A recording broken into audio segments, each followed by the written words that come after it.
Are you looking to escape Toronto? Well, this video is definitely for you. In today's video, we're going to look at Kitchener-Waterloo versus Toronto, Ontario. Let's get right into it here with number one here, the location. Now, when it comes to the location, you can't beat Toronto. It's absolutely fantastic. It's one of the warmer cities in Canada outside of the West Coast. You're also located on Lake Ontario. Absolutely stunning city when it comes to the skyline. I mean, it can't really compete. It competes with the likes of New York, Hong Kong, when it comes to that beautiful skyline. As well as the weather in Toronto is going to be better than Kitchener-Waterloo because you do have that lake effect, which warms up the city in both the winter and in the summer, as well as the general temperatures tend to be warmer.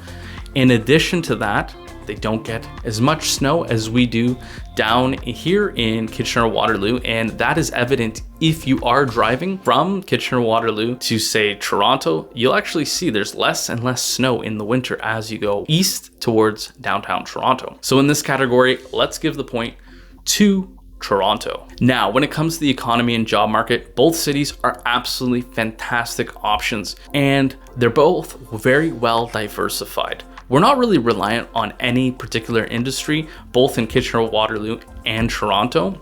But if we look at Kitchener-Waterloo, we're going to be a little bit more heavily geared towards the tech sectors just because of all the sheer innovation that's gone on here, as well as the birthplace of the smartphone was right here in Waterloo, Ontario, and that in fact was the Blackberry. So we have multiple startups happening on a very frequent basis.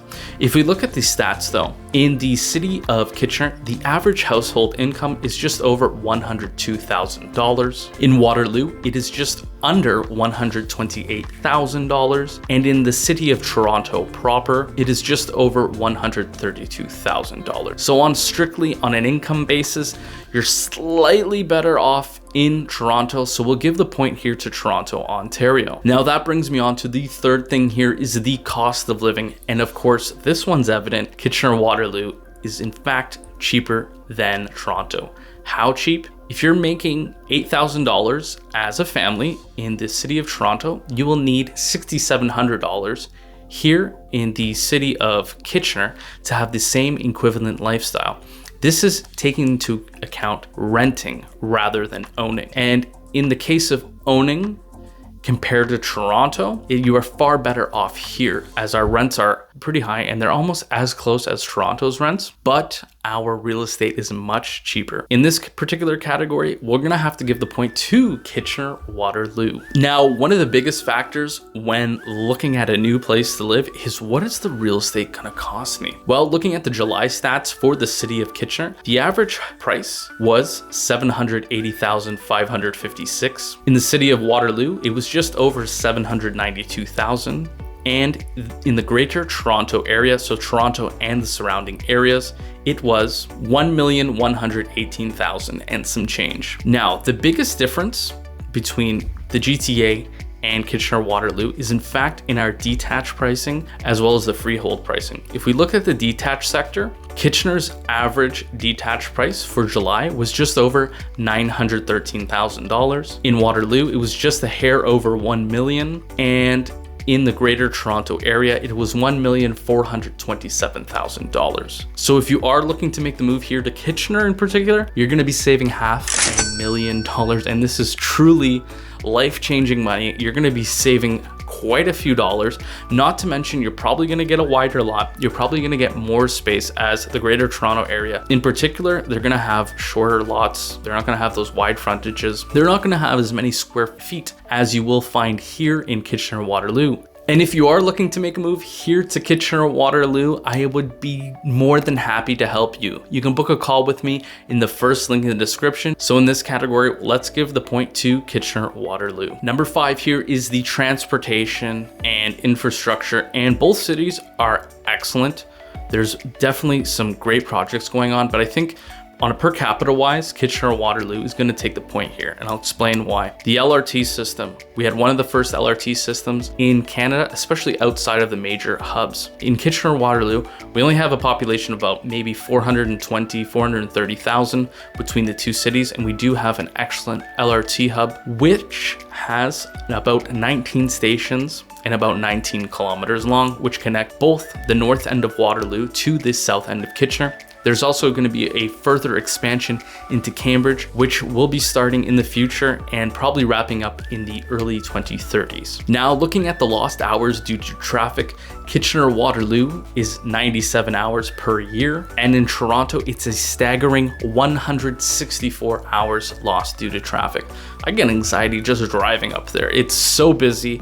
It's absolutely crazy the amount of traffic that they have there. So in this particular category, let's give the point here to Kitchener-Waterloo. Now, healthcare services. Toronto in this case is going to be slightly better. They have more robust, larger institutions, larger medical facilities. You have Toronto Sick Kids and a multitude of great hospitals in Toronto.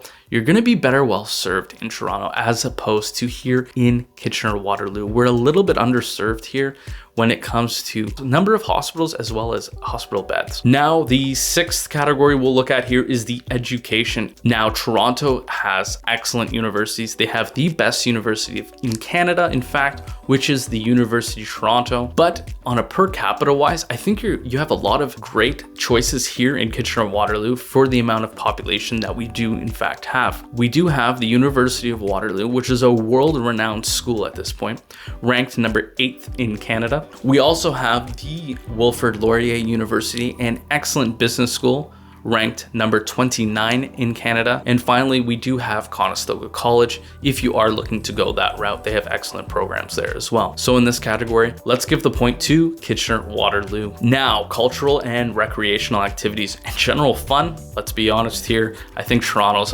definitely a much more fun city than Kitchener-Waterloo. Kitchener-Waterloo is getting better. There's more clubs coming up. There's a few more bars and restaurants that are really happening in both the uptown core of Waterloo and the downtown core of Kitchener. But frankly, we can't really compete with Toronto when it comes to the variety of fun things to do. The cultural festivals that you have in Toronto, definitely, it's almost at a weekly basis when it comes into the summertime. Not to mention the multitude of different foods that you could possibly try within Toronto, from anywhere from Vietnamese to Italian to Portuguese to Brazilian and everything in between. You can definitely find that in Toronto, not to mention the excellent lounges, the excellent nightclubs, the outdoor space, the Toronto Islands. I think in this category, we'll give the point to Toronto. Now, the ninth thing you might be considering is, what is the crime like in that new particular city?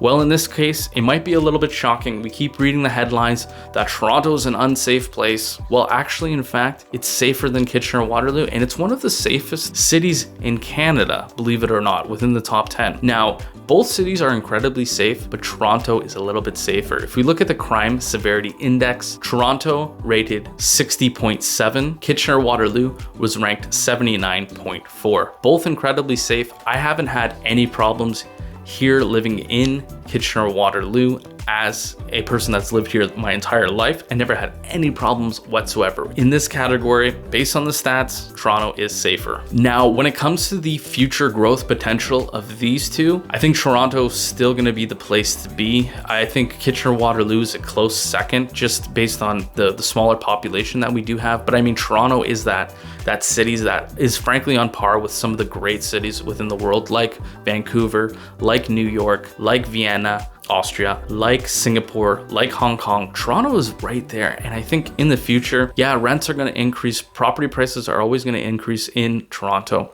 with that new immigration coming in. Toronto is the place to be, but I think if you are looking to raise a family, if you're looking to save money in real estate, I think Waterloo is going to be the better choice for you. It all really depends. But we'll still have to give the point to Toronto because, in fact, you know what? It is a global city. Well, if we look at the stats, it's 6 points for Toronto, 4 points for Kitchener-Waterloo. There's pros and cons to living in both. And if you are looking to make a move here to Kitchener-Waterloo, I would be more than happy to help you. You can book a call with me in the first link in the description,